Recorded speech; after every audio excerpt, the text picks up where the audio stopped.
Hey guys, welcome to the Dreadlock Culture channel. My name is Nadia, and in today's video, I will be explaining to you how to turn blunted lock ends into wispy lock ends. So this is going to be a little tutorial. But first, if you're new to this channel and you like lock content, then be sure to subscribe to the channel and hit the notification bell so you know every time I post a video. And if you love locks, then let me know by leaving a thumbs up in this video too. So real quick, let's talk a little bit about what the difference between blunted ends and wispy ends are. Blunted ends are created from crocheting or twisting the ends of the locks, whereas wispy ends are just free-flowing and loose ends, just like mine. The benefits of blunted ends are that it gives your style a more polished and clean look. It also prevents your ends from getting frayed or split ends. And it also helps to prevent your locks from unraveling. So sometimes people will start their locks with blunted ends to help maintain their locks as long as possible without the risk of unraveling. The benefits of wispy ends is that your locks look a lot softer, not as rigid, and it kind of gives you this effortless kind of beachy style. And something that I really liked in the beginning of my lock journey was that it also makes your locks look a lot longer. So especially in the very beginning, when your locks are experiencing shrinkage, they will look a little bit longer. Blunted ends are really great for type 4 and type 3 hair because of the hair's natural coiliness. Whereas for wispy ends, type 1 and type 2 hair works really great because the hair is a lot straighter or just slightly wavy. So if you have blunted ends, but you want to transition them to wispy ends, I'm going to show you exactly how to do that right here in this video.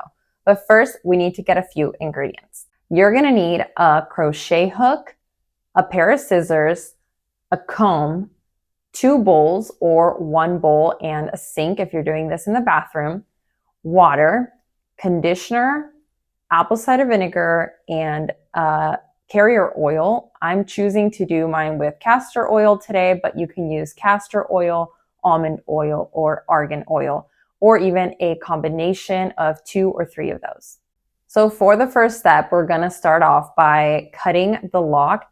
These are not professional hair cutting scissors. If you have anything better than this, then use it.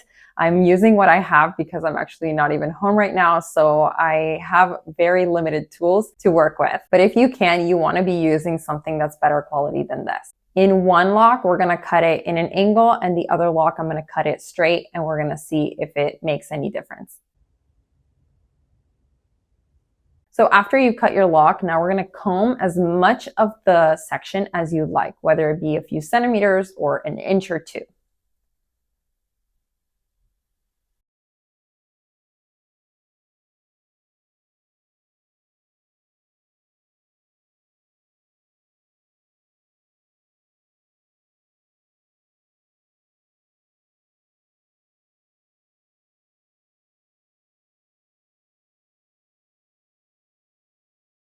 Next, we're going to take about a tablespoon of apple cider vinegar and mix in some conditioner. You don't have to be too precise on measurements as long as you're just getting a bit of both in there. So now we're going to wet our loose end and we're going to smother just that part with the conditioner and apple cider vinegar mixture. You don't want to go any higher than the loose hair where you have your lock. So you're going to let the mixture rest in your locks for about 5 minutes, and then you're going to rinse it off with the water and brush it out gently with your comb.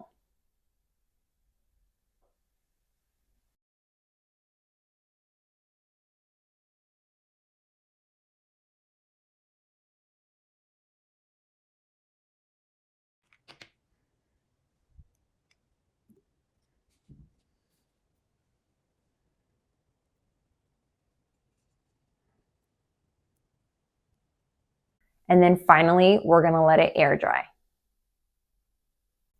So what happens if after some time, the ends of your hair become dry or frayed?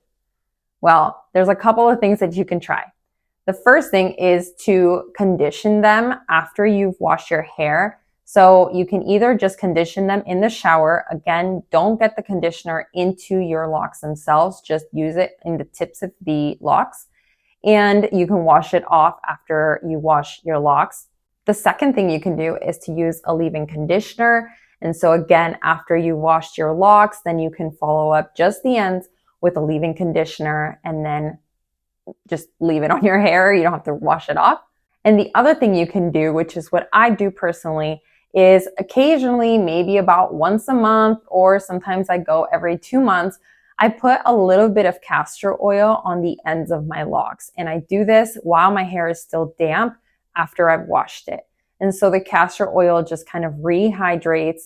Well, it doesn't hydrate. It locks in the moisture that's already in your hair. But once your hair is wet, then it kind of locks that moisture in and it just helps it get soft and stay looking fresh.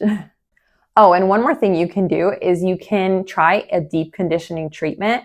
If you go online, there are tons of DIY deep conditioning treatments that you can try, different recipes. And I would just put it on the ends of your locks, and then you can leave that treatment on for about 20 minutes, and then you rinse that off. So that is all for today's video. I hope you found it helpful. If you have any questions about locks, then please leave them in the comments below, and I'll come back to answer those.